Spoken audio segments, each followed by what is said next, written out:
Assalamu alaikum and welcome to Iftar Insights Inside Edition Episode 11. My name is Fuzz, one of your two hosts for this year's Digital Dawah initiative from Fuzz Events and Entertainment Limited and Impressions Studio TT. Today I am extra excited, as you could probably tell by the big bright smile on my face. I am excited and elated to be able to introduce this gentleman to you. Many of you may not have seen or heard from him in a while, and even though it may not have been on the front burner of your mind per se, I'm sure when I mention his name, you'd probably be like, oh, I haven't heard from him in a long time. I've been wondering where he was. Well, we found him, alhamdulillah, and Iftar Insights is bringing him to you today. Those of you who are from Marabella and or Debe will be extra fond of this gentleman. He is a native resident of Marabella. The older folks in Marabella will know him as the grandson of Mulvi Saeed, and those in the Debe area would know him as their former beloved Imam in the form of Imam Aazam Piprawala.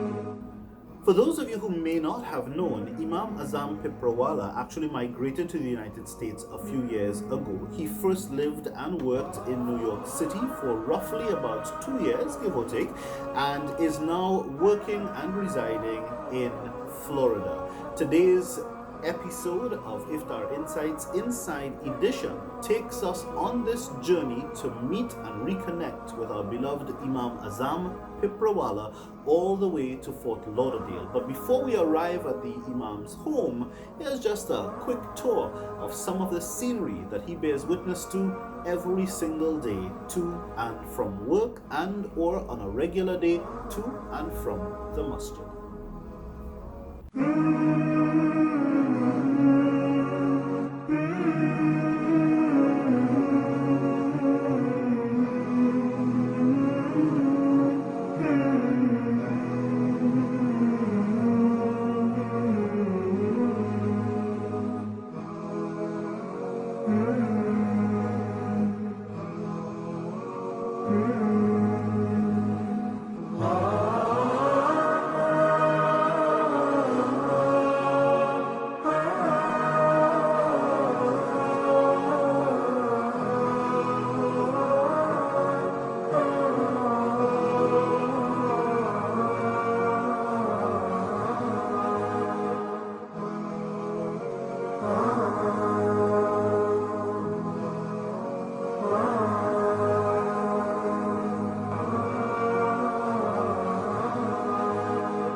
Assalamu alaikum wa rahmatullahi wa barakatuh. Jazakallah khair Fazir for that introduction. To Trinidad Tobago and to everybody watching, on behalf of myself and my family, Ramadan Mubarak from all of us here in Fort Lauderdale, Florida. Yes, we're also under COVID-19 restrictions as well, but it's Ramadan and we try to make it the best that we can, and alhamdulillah, it's going well so far. It's going well so far. Not as we wanted, but alhamdulillah, we're making the best of it. Alhamdulillah, in this month of Ramadan, Allah has blessed us definitely to see Ramadan, and we're fasting, we're doing our Taraweeh, but still, yes, we're missing our family. So Alhamdulillah, I did move from Trinidad to the US. I started in New York, stayed there for a little while. Did have a Ramadan or two over there. It's an experience that, you know, I never did before. It's long hours. The Masjids, they're totally different in terms of how they operate in Trinidad. But it was a beautiful experience, I must say. Compared to what we are accustomed to in Trinidad, some Masjids doing probably for Tarawih Salat, the last 10 surahs, and some of them doing as well the whole Quran. The Masjids close to where we would go to, some of them would do whole Quran, some of them they were doing 2 Qurans and 3 Qurans in Tarawih, where they had the young Hufaz who now finish memorize the entire Quran. So their speed is a little bit fast. They're not the Abu Bakr al-Shatri or Mishari Rashid. So they don't have that slow tone to recite Quran. So what the Jamaats did, they gave them the opportunity to lead Tarawih Salat, but for the younger folks, not the older folks. And it was beautiful. I prayed in both Jamaats, having the opportunity to pray behind the new Hufaz and also the senior ones as well. Tarawih within the US, around the years that I've now been here, it finishes on average about 12 o'clock, midnight. And it's that feeling when you walk out the masjid at midnight from Tarawih Salat after fasting the entire day and seeing so much people. It's like, subhanallah, these people, they have work in the morning, just like people in Trinidad. They have families to see about, they have school in the morning, and you're seeing kids walking out of the Jamaat at midnight, 20 rakat Tarawih. You're seeing them, and it's not just a handful of people, it's a lot of people walking out, subhanallah. And may Allah bless them, may Allah bless the Hafaz. I was very fortunate that where I moved to in New York, the Imam of one of the Masjids over there, he was a very close friend of the family of when we were in Marbella. Ramadan in New York for the first time, it was long but fulfilling. It's really a special experience. For the first time, having to fast all those hours, subhanallah. For those people who have been doing it for decades and from other people for most of their lives, may Allah reward them immensely. From New York, I did move to Florida. I'm based now in Fort Lauderdale, work in Miami. Um, Alhamdulillah, last year Ramadan as well. It was similar to New York. Long hours, Taraweeh, beautiful Taraweeh again, beautiful Taraweeh. The masjid that I go to is close by. There are a couple of massages that are close by. The one that's closest, Madinatul Ulum. The Imam there, he's a Mufti. They also have a full-time school, a full-time Darul school running for Hibs and part-time academics as well. They do maktab during the week, every night, every evening. It's not just a handful of kids.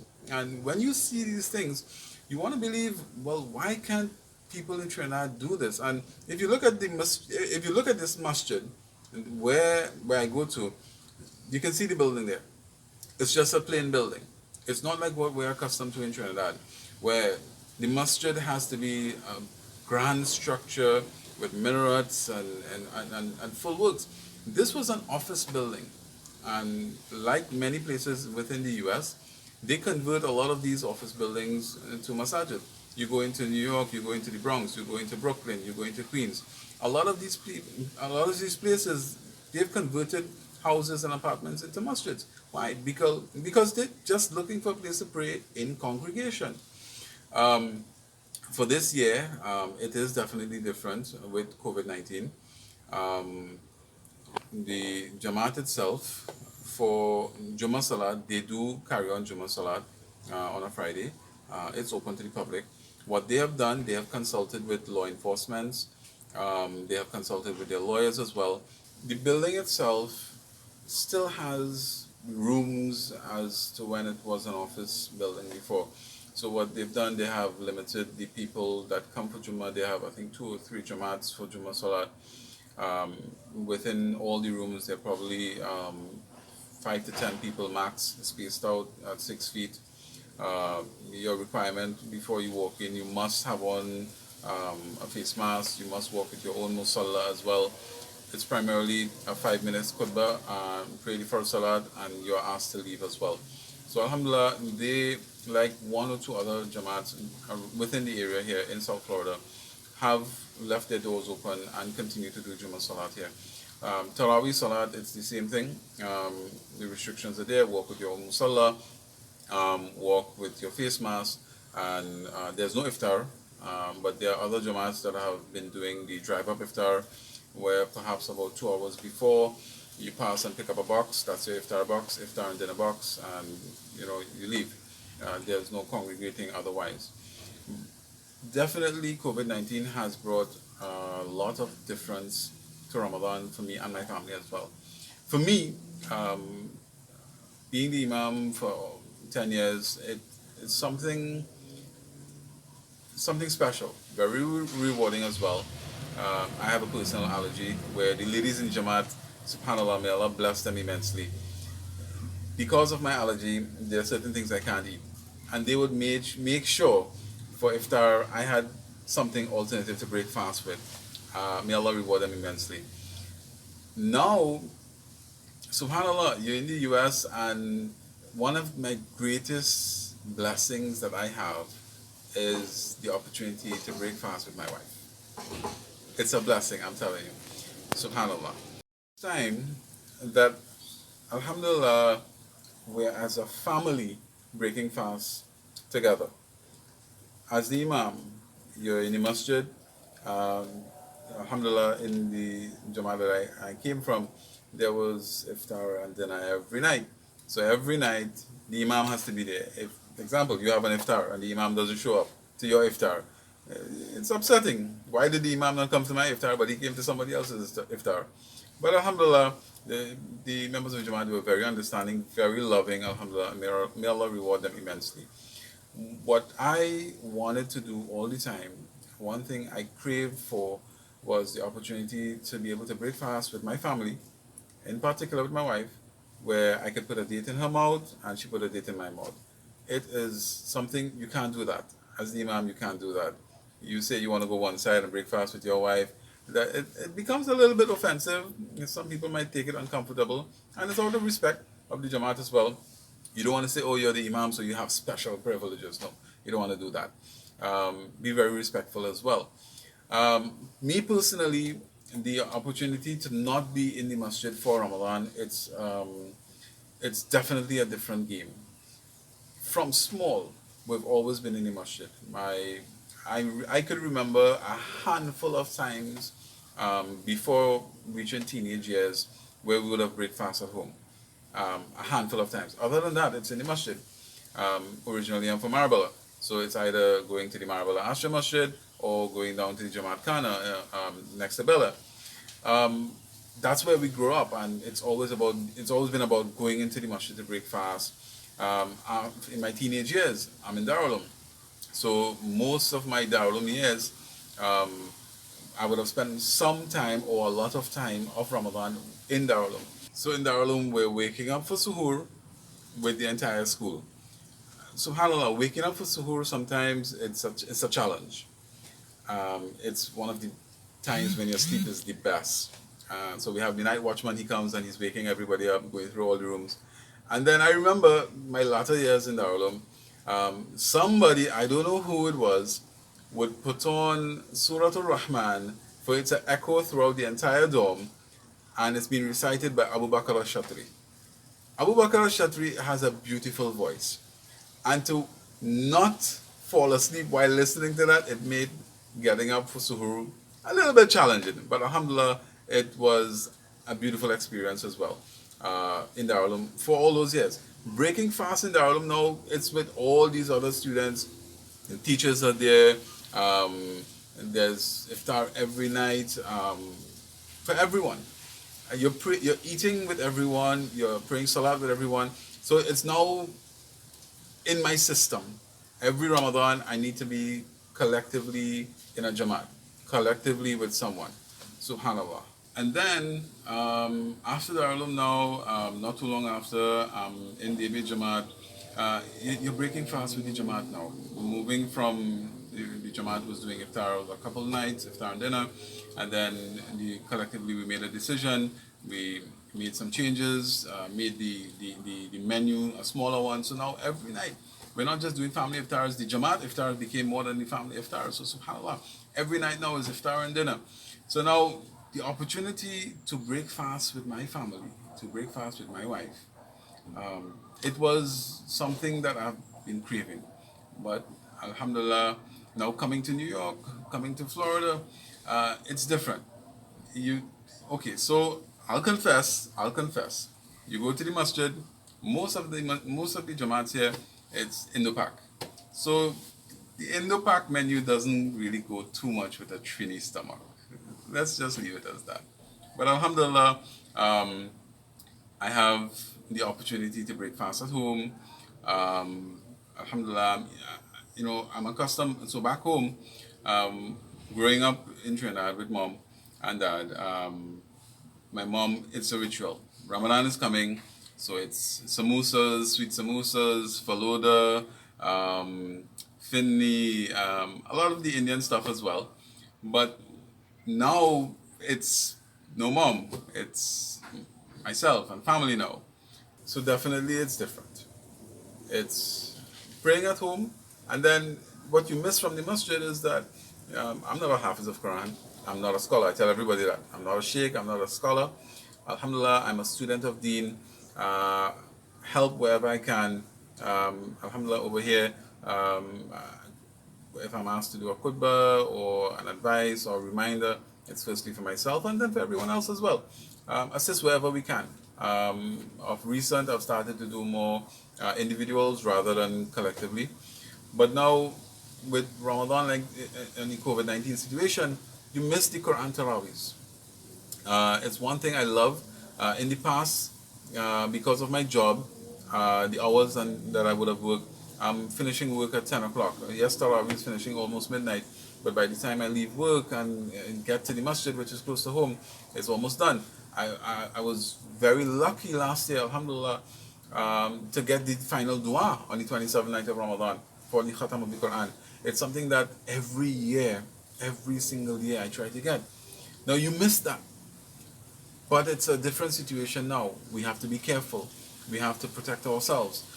We're not allowed to go outside. My current job, I'm in aviation, so I still need to be outside a little bit, but go to work a little bit, come back home. You got precautions. You got to clean up. The kids, they want to jump and play. You can't do that. It's Ramadan. It's long hours here. We're starting fast almost 5:30 and breaking fast almost 8 o'clock at the night. And then you got Taraweeh. It's a different situation. It's a wonderful experience. And definitely, I remember our teachers telling us, remember, for the one who does more, he gets more. So you're doing longer acts of ibadat, you're fasting longer hours, and definitely your reward is with Allah. We ask Allah to forgive us and have mercy upon us. In this month of Ramadan, my last advice. So there are definitely pros and cons about the COVID-19 situation. Taraweeh, praying at home. My wife loves it. I love it. The kids love it. I mean, it's just us. My wife, it's been a long time because, so one as the imam, you're the imam, Taraweeh is going on, you got to go in masjid, you got to be around with everybody. So you're leaving probably, most imams, I'm sure they can bear me out on this. You leave home just before time to break fast, or if not an hour before at least. So you go to masjid, you're reading Quran, you're breaking fast, you're praying Maghrib in Jamaat, you're eating dinner in the masjid. Then after that, somebody wants to speak with you, or you have people who want to hear and find out something. You have nasiha to do, you have an advice to do. And then Isha comes around, and then Taraweeh comes around. So you're gone for at least 4 or 5 hours. This is Ramadan. It's a sacrifice, yes. We do it, yes, for the love of Allah. But for us, I believe that our families do sacrifice as well a lot more. So for the younger kids, they're not seeing me. We live by ourselves, so my wife has to now take care of them. At home now, the situation is where she finally, alhamdulillah, gets to pray in Jamaat, in Tarawih. The kids, there's no one to rough them up or say, hey, stop making noise. They can run around at home. We're praying comfortably. And alhamdulillah, they're innocent, they're masoom, they're innocent. So Allah will, inshallah, forgive them, have mercy upon them, bless them. And who knows, Allah might accept our ibadah because of their innocence. SubhanAllah, Allah knows best. That I find to be very comforting. Not that it's an excuse to not go to the masjid, but for those of you who go to the masjid, pray your salat and then go home, it's different for us. And my brother imams, they can bear me out, especially those who are in administration in the masjids. So I really don't miss anything, alhamdulillah. My wife makes sure I have the Trini flavor, the American flavor. Alhamdulillah, every night it's something different. We eat a lot home. The only thing you really need to go out for is probably a doubles occasionally. It's not like you can really just run down the road and pick up KFC. It's not halal, right? I remember you asking me about, how it's halal food over here. It's somewhat challenging, not as comfortable and as monitored as Trinidad. We do miss that over here, having that body to monitor and make sure. Sometimes, unfortunately, the non-Muslims here, they're more strict about, halal than Muslims. There are the Muslim ones, I'm telling you, there are the Muslim ones who are going to make sure that you have what you want to eat. There's a difference between how the chickens are slaughtered, how the animals are processed. They have their differences of opinion. Allah knows best. Definitely, it's not Trinidad, Ramadan in Trinidad, and Ramadan over here. It's totally different. The atmosphere is different. And honestly, yes, we do miss it. We do miss it. Last advice, month of Ramadan. What do I leave you with? What do I leave myself with? Ramadan, we know the famous tradition, every year we hear it in Ramadan. It's a reminder to myself and to you as well. First 10 nights brings Allah's mercy. Second 10 nights brings Allah's forgiveness. And the last 10 nights, emancipation from the fire of hell. If we don't cry in Ramadan, my brothers and sisters, don't cry to Allah in Ramadan, we have wasted Ramadan. Cry to Allah for something, for anyone, for someone else. If you don't want to ask for anything for yourself, then ask for me, please. Forgive me. You and I, alhamdulillah, Allah subhanahu wa ta'ala, He has placed us on the face of this earth. We are human beings. We are far, far, far, far, far away from perfect. We have shortcomings, we make errors, we commit sins. All of us, all of us. Use this month, and I always say it, remind myself and others, use this month to prepare for a battle 11 months long. A battle with shaitan, 11 months long. Use this month. The way how we treat this month of Ramadan will be how we treat other acts of ibadah outside of Ramadan. Ramadan is that time where we train and we develop ourselves and we want to do more for Allah. Don't take shortcuts. Don't take shortcuts. We're not into shortcuts in Ramadan. We want to take extra. We want to go the longer way. We want to do things that will make us feel Ramadan. We're already not in the masjid. May Allah make it easy for those who already are far away from the house of Allah. And now because of this situation, they may move further away. May Allah forgive them, soften their hearts. Hidayat is in the hands of Allah. May Allah reward you. May Allah reward me. May Allah forgive us and have mercy upon us all. Indeed, verily, I have said what I have said. If I have offended anyone at all, I ask your humble forgiveness. Whatever good was from Allah, whatever bad was of myself. أقول قولي هذا وأستغفر الله لي ولكم ولسائر المسلمين من كل ذنب فاستغفروه إنه هو الغفور الرحيم والسلام عليكم.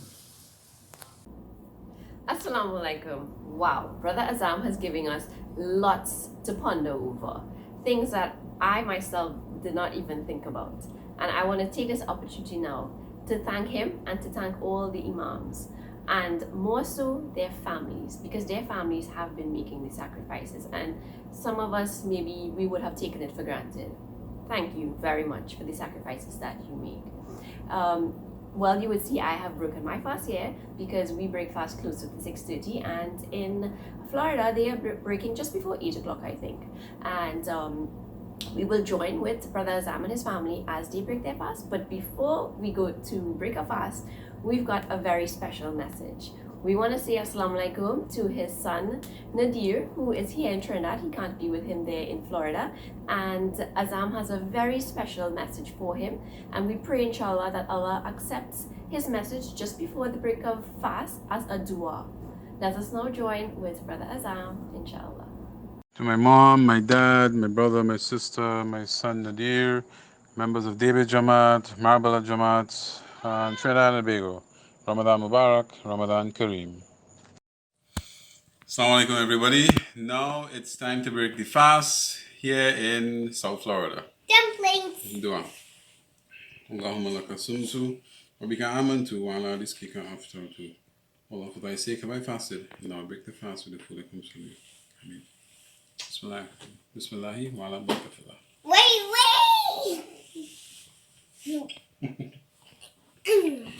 I'll try that again, Smarty Pants. I'm gonna try.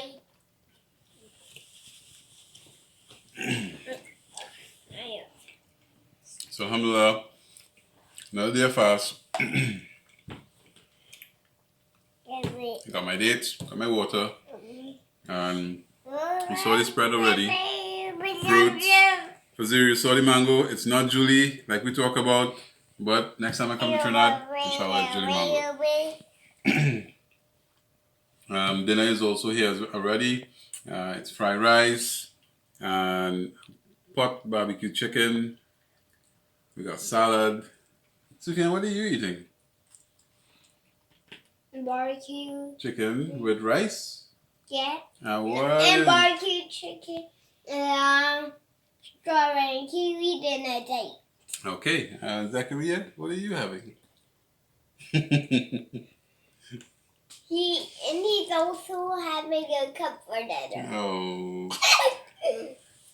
From all of us here in South Florida, from me and my family, and also not forgetting my son Nadir in Trinidad, Ramadan Mubarak, Ramadan Kareem to each and every single one of you. Hope you enjoyed spending these few minutes with us here. Remember us in your du'as. It is our job to make dua for the ummah. May Allah have mercy upon all of us. Assalamu alaikum and Ramadan Kareem. Ameen. Thank you, Aazam. Or should I say thank you, Imam, because, although you're no longer the Imam for David Jamaat, I can see that Imam is still within you, because with that message that you just gave us and that dua, alhamdulillah, you are still the Imam. With all of what he just said, I will say no more. Let us digest it and let this message resonate with us, inshallah. And we will see you tomorrow for episode 12. Assalamu alaikum.